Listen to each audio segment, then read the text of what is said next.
ดีค่ะยินดีต้อนรับเข้าสู่ Bangkok Off Stage พอดแคสต์ไทยอังกฤษรายการแรกที่จะพาไปเจาะลึกแวดวงศิลปะการแสดงในกรุงเทพ Hello and welcome to the Bangkok Offstage podcast, the first bilingual podcast on the Bangkok performing arts scene. แอมแก้วตา And I'm Amitha.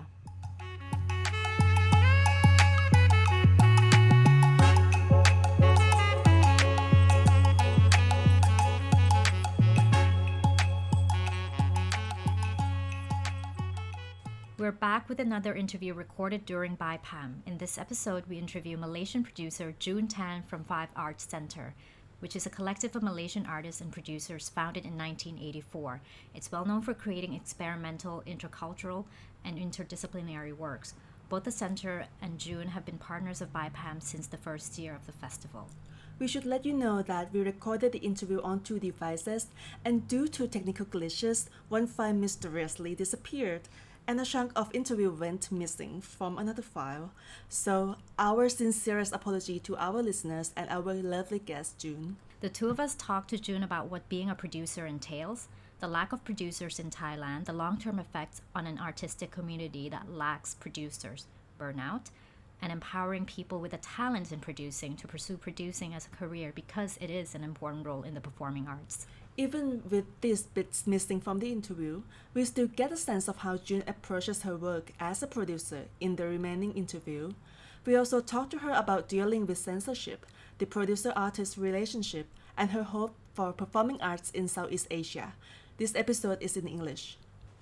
เอพิโซดนี้เป็นอีกการสัมภาษณ์ที่เราได้ไปพูดคุยกับคนทำงานด้านศิลปะการแสดงในภูมิภาคเอเชียตะวันออกเฉียงใต้ในช่วงเทศกาลไบแพมนะคะซึ่งเราได้พูดคุยกับจูนแทนโปรดิวเซอร์ชาวมาเลเซียจาก Five Arts Center ซึ่งเป็นการรวมตัวกันของศิลปินและโปรดิวเซอร์ชาวมาเลเซียจากแขนงต่างๆโดย Five Arts Center ก่อตั้งมาตั้งแต่ปี 2527 และเป็นที่รู้จักจากงานแนวทดลองที่ผสมผสานศิลปะหลากหลายสาขาและคนจากหลากหลายวัฒนธรรมเข้าด้วยกันทั้งจูนแทนและ Five Arts Center ก็เป็นพันธมิตรกับ BIPAM มาตั้งแต่ปีแรกของเทศกาลแล้วนะคะก่อนที่เราจะไปฟังการสัมภาษณ์นะคะก็ขอบอกให้คุณผู้ฟังทราบเล็กน้อยค่ะว่าเราอัดเสียงการสัมภาษณ์บนโทรศัพท์2เครื่องค่ะแต่ด้วยปัญหาทางเทคนิคไฟล์หนึ่งของเราหายไปอย่างลึกลับค่ะและอีกส่วนของไฟล์หนึ่งนะคะก็หายสับสูญไปนะคะก็ต้องขอโทษคุณผู้ฟังแล้วก็แขกรับเชิญของเราด้วยค่ะเรา2คนนะคะพูดคุยกับจูนเรื่องการเป็นโปรดิวเซอร์นะคะว่าต้องทำอะไรบ้างปัญหาความขาดแคลนโปรดิวเซอร์ละครในเมืองไทยรวมไปถึงผลกระทบระยะยาวที่เกิดขึ้นจากการขาดโปรดิวเซอร์ในแวดวงละครนะคะ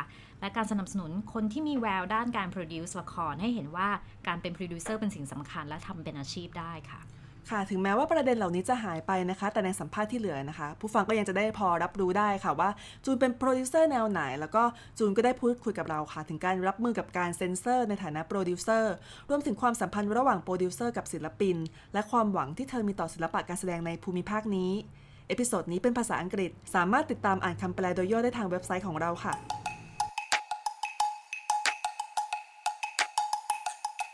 Welcome to Bangkok Offstage, June. Thank you.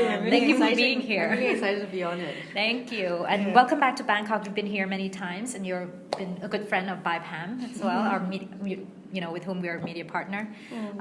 So let's begin. Yeah. So please tell us a bit about your background and how do you become a producer? A producer. Yes. Actually, I started as a stage manager, and how I started with that was because.When I returned from my studies from the UK, I was very interested in theatre, and my teacher for my O levels was Marianne de Cruz, who is a member of Five Arts.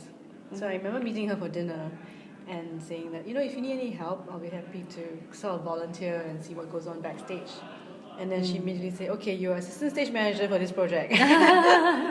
So I started with this project, and it was a really fascinating project where.The play was held in a house, like a deserted house, in different rooms. And this was in 1997 or 8. So this idea of moving from space to space was also compounded by the sense that the audience chose which scene to watch that night. So as a stage manager, it was like really baptism of fire because you don't even know not only just the sequence of the scenes, but you don't even know what scenes.will be playing. And then there were scenes outside, and then what happens if it rains, So I started as stage manager, and then actually I had a full-time job at that point. Right. I was working for a venture capitalist. Well, oh, why? Didn't you study biology? I did, yeah. And then what happened to venture capitalist? Well, because when I graduated and I came back to Malaysia, I knew I had all this kind of like an understanding about science, but I had zero knowledge about the economy or finance. Right. And I thought it would be interesting to kind of find out a little bit more. And a job opportunity came out where I became the technology analyst for the venture capitalists. Oh, wow. So I would kind of figure out like, is this technology something that is potentially viable? Right. Just by the business plans. Okay. And then you decided to leave that way behind, or do you still feel like you use it? Yeah, definitely. Really? Because after the VC, the venture capitalist, I joined one of the companies that we were evaluating, and that was a software company. Oh, okay. So then that was about learning about kind of like computer systems, which also I felt like I didn't have kind of like a deeper understanding of that. Right. And then I joined a toxic waste management company. Okay. So this happened over like maybe 15 years. Wow. And then Okay. throughout 13 to 15 years, and then throughout I would be sort of like volunteering, doing theatre after work. Okay. Wow. And Okay. why are you interested in theater then? I think the whole idea of this live performance, and actually if I could go back to that first project I was involved, it's called Family. Okay. It's written by, text by Liao Puitin. She wrote a book called a play called Family. Okay. And it was directed by Christian Jit and Wong Hoi Chong. Okay. So Wong Hoi Chong is a visual artist, Okay. and Christian is of course theatre director. Right. And so the kind of like craziness of that show, like you come in, the randomness. And Right. So for audience, like when they would turn up, we would give them like a stool, like a chair, and say like, okay, if you need to sit, you can sit on this and Okay. run around the space. So we had two very clear responses to the performance. Okay. The sort of like the people from 25 to 42 who came after work were really upset with us. Right. They were like, this show has no ending, no beginning, no sequence, and I don't understand. Late 90s in Malaysia. Yes, the financial boom, right? Let's watch theatre, let's go for theatre. Like, here's a stool. I think she talked about that in her show, Gaston Forward, right? The No, that's Meredith- Meredith Cruz. Oh, No. okay. Yeah. Oh, okay. Yeah, but I think, I'm not sure if she talked about that. And then the other response were like this kind of high school kids and university kids who came, and they were just so excited, like Right. to run everywhere and just like follow actors, and they were just like, and like really old people, like the seniors, because they just enjoyed the meandering and like kind of like to them was very fresh, something new, something Right. unusual. So this kind of two response, so one is also very like comes from a space of expectation, Right. and then the other was really like anything is possible. Right. So to answer your question, Anne, it's really about, I mean, theatre is where anything can be Right. possible. So that's always a very exciting concept. Right. And from stage manager, how do you become like a producer? So with stage management, I realized that you could have a lot of ways to contribute to the show that would also add to the creativity of the show. Right. So, like for example, again back to this example of family, in a way, I think for me, back to this idea of also systems, and I guess for me is about I'm curious about it. I want to figure out things. So, if anything about getting involved in arts is this kind of demystifying who are the artists Right. or how they can create work. What is it about them that create work? So I feel very like lucky to have met artists who approach work very, very differently. Right. So some people are very research heavy. Some people are very kind of product heavy. They kind of know the thing. Some artists are very process heavy. So that one, the output changes every 2 hours. That sort of thing. So I think my view of the artists, they really have different approaches. And I think art is so wonderful that it gives them the space, Right. or this this thing called art, or being an artist, really allows you to kind of find your own way. Right. And you will find your own way. there is space in this world for people to find their way. Right. And what kind of relationship do you strive to have with artists as a producer? I think for me, I feel very much like I would like to be very much part of a team. So again, back to this idea of system and functions. So a producer is a function of that team. The artist is a function of that team, and the other artists, the other like rivets and the others, you know, whether you're a stage manager, publicist, production manager, front of house, crew, the Grab driver that you know, goes and pick up the food. The food. So I really do see it as like you said, system and kind of like ecosystem. And you moderated a panel this year on dealing with censorship as producers. Could you give us an idea of censorship in the arts in Malaysia? What is it like? Well, it's. I think we grew up with. Well, I certainly grew up with a sense that there were certain things that you could say and certain things that you can't say. And I feel like this is always on the back of my mind. Right. Yeah. So we do a lot of. We're very conscious of that. Almost maybe to the extent that we self-censor ourselves. I don't know if that happens. Yes, here, definitely. Rhetorical question.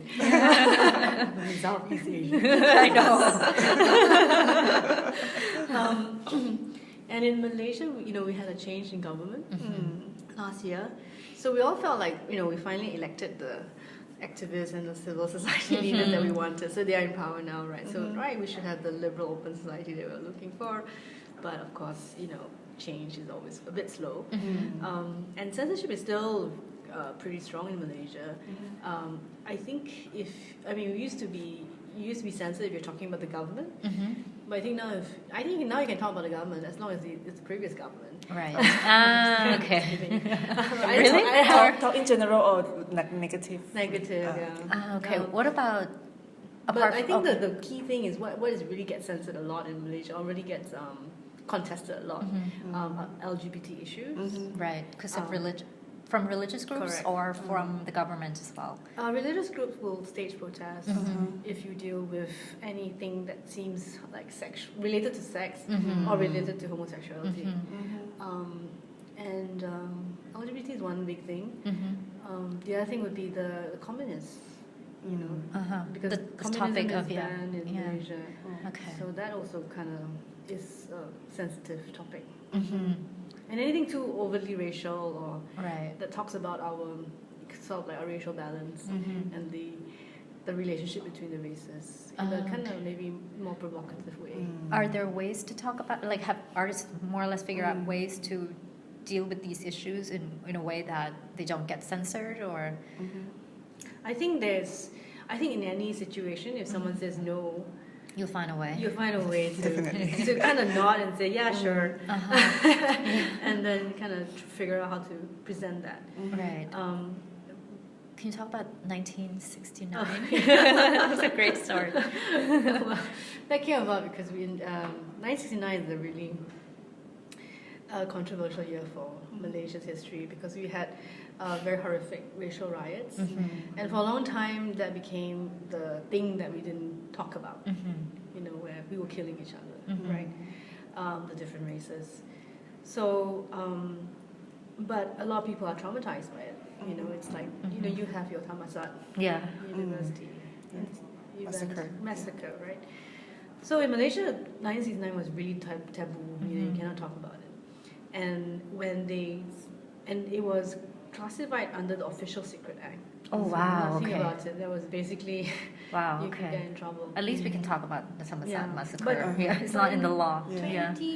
In 2007 or 6 or 8, Yeah. they lifted this. Okay. They lifted this embargo on it. Yeah. So suddenly you could discuss it.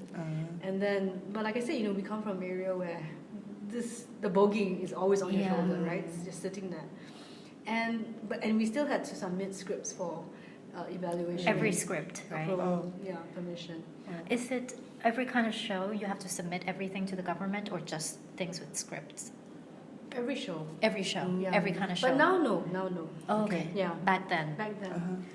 And so we wanted to stage this musical about the racial riots. Fun. And so we needed to submit the script. And I thought, no way, lah. And the play was called In 1969. So, And you were a producer. I was the producer. And then the stage manager suggested, okay, let's submit the script. But instead of the numerical 1969, let's write out everything. Like 1969, NINETEN SIXTY-9. So so when you submit the script, it's just a whole bunch of text. Right. There was nothing that jumped out, right? Yeah, so we just got the approval. Oh, really? This is like they just. Yeah, and I think for them to kind of reach. That's really smart. Yeah. Were you nervous? Were you like, maybe this will work, or? Well, if it didn't work, then you would have called gone up for an interview, and they were saying, "What's this about?" Then I would just have to kind of explain. Have you ever gone through that process of being called up and what do they ask you? What do they do? They want to find out really they want to try and find out what are your motivations. I think they're trying to find out who's funding you, basically. No, okay, basically. Yeah, who's behind you, actually. I'm like, no, we're just like trying to be arty. We don't know much. God's So I guess producers have found a way as well to like practitioners. skirt, practitioners. Artists and producers. Yeah. Sure. We addressed this. We addressed this question yesterday during the panel, and we heard a little bit from you only a little bit from you as a moderator. But for you, what is the role of the producer vis-a-vis the artist when it comes to censorship? Well, back to this team idea. So I feel like collectively the whole team shares the risk. So if something we're going to get in trouble, I think it's really fair that everybody knows the implication. So normally, if we feel something is a bit potentially explosive, the director and me would talk about it, and then we might come up with maybe guidelines for the team, because sometimes special branch will come. I'm not sure if they do it now, but basically definitely 5 years ago, they will come, and then so what do you do, right? And normally if we are in the show, it's front of house that has to deal with them, right? And then so we don't want them to say the thing that gives them the wrong impression, right? So we try and kind of get everybody on the same page, what the show is about and what it intends to achieve. So I see this we all share the risk. Right. Right. And as a producer, is there any the hardest decision that you've ever made? Oh wow. Well, I think the benefit of being in that team is that you really have what's the word? Just someone next to you, so you're not alone. I think that's really key. To do anything actually, right? In life, to feel that you have someone looking after you, just as you are looking after someone.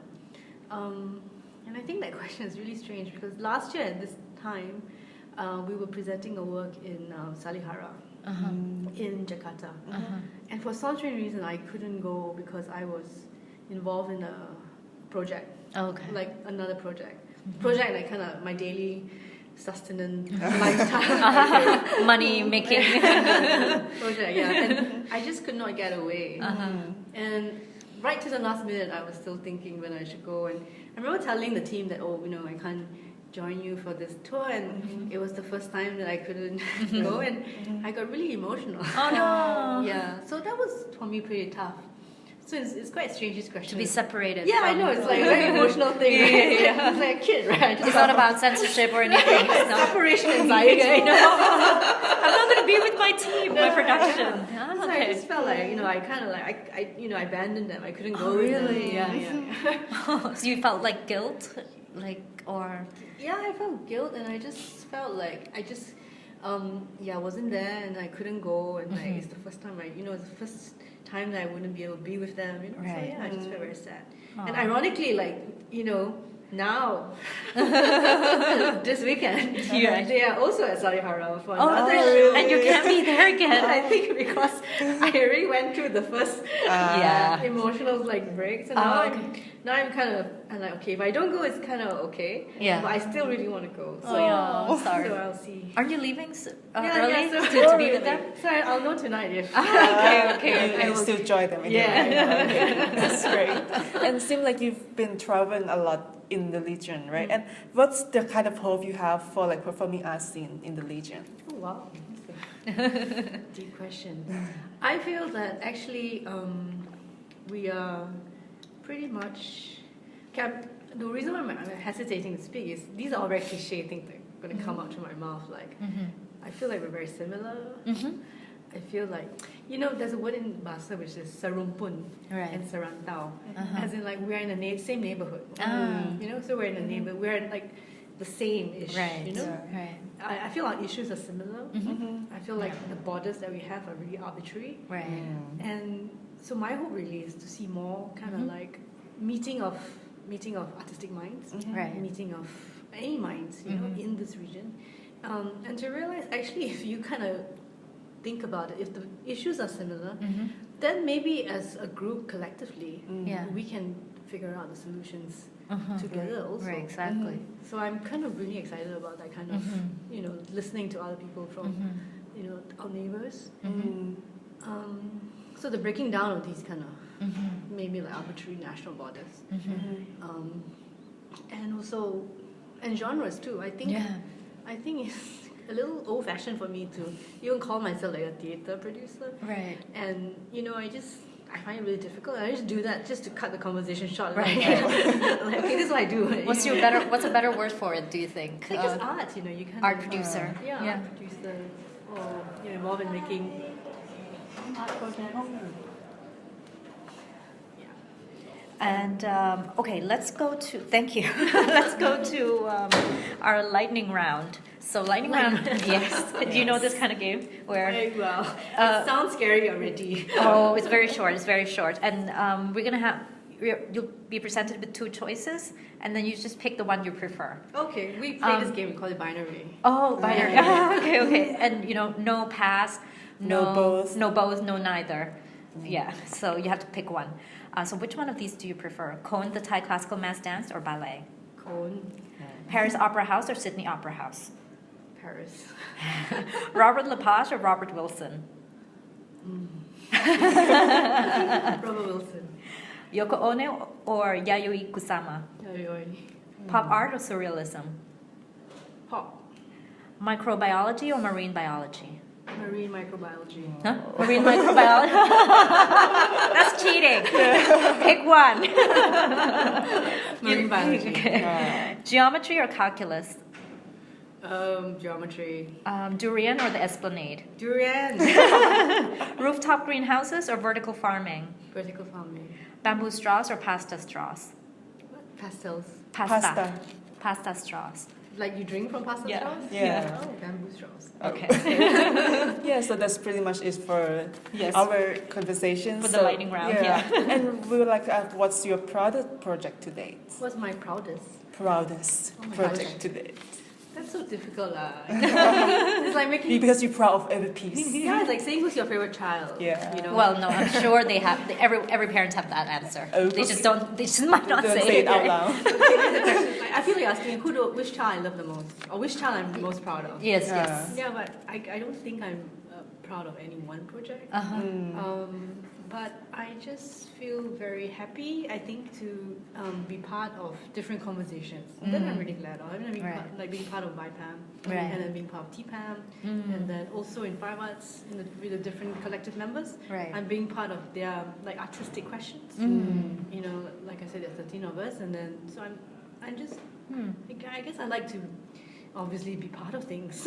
So you like this role of being part of the conversation? Yeah. I think I'm really curious about stuff, and just talking to people and listening to what they are curious about is very exciting for me. Yeah. And so what can we expect from your next projects, and where can we get in touch with you? Immediately, now it's October, so we're going to be in TPAM, I think, because I have TPAM so in direction February. in February. And okay, I'll see you guys. Yes. And then I think in March there will be a new show. Well, not a new show. Mark is reworking his a notional history.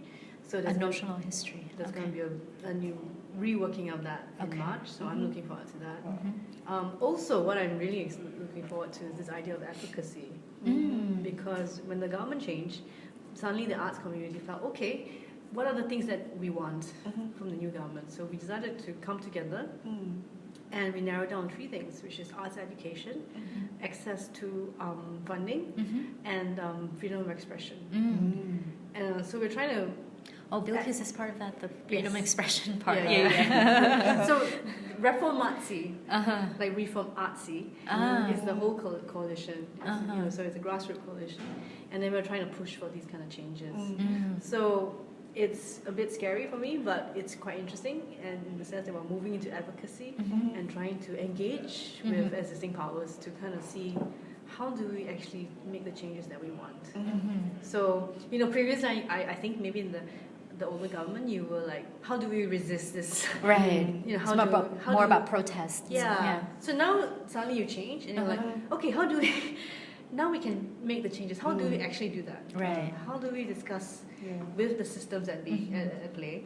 How do we kind of move things? Right. So that's really quite fascinating. And how can we get in touch with you? yes. What do you mean? Like Where do we follow you? website, 5arts.com. Didn't you? Oh, wait, hold on. Don't you already? I read on 5arts that you also have some renewable energy projects. Or is that relevant? That was like, I think, my last job. Oh, okay. Okay. So, But you're no climate longer... crisis, please, we will figure that out. That's a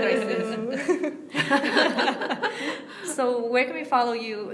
Do you have like a website or? Well, on Facebook, we are. You can look for us at 5 Arts Center. All right. Thank you. And what's the website of 5arts? But don't go to the website. Okay. It's a bit outdated. Okay. But Facebook, we're very active on Facebook. All right. Which is a sign of our age, actually. Yes, it's true. It's true. Especially this area, we love Facebook more than other parts of the world. Now it's no longer Facebook. It's like it was Instagram, Twitter. So we old? Yes, we're all. All right. Thank you so much, June, for being on our show. Thank you so much. Thank you so much. Good luck. Thank you. Bye.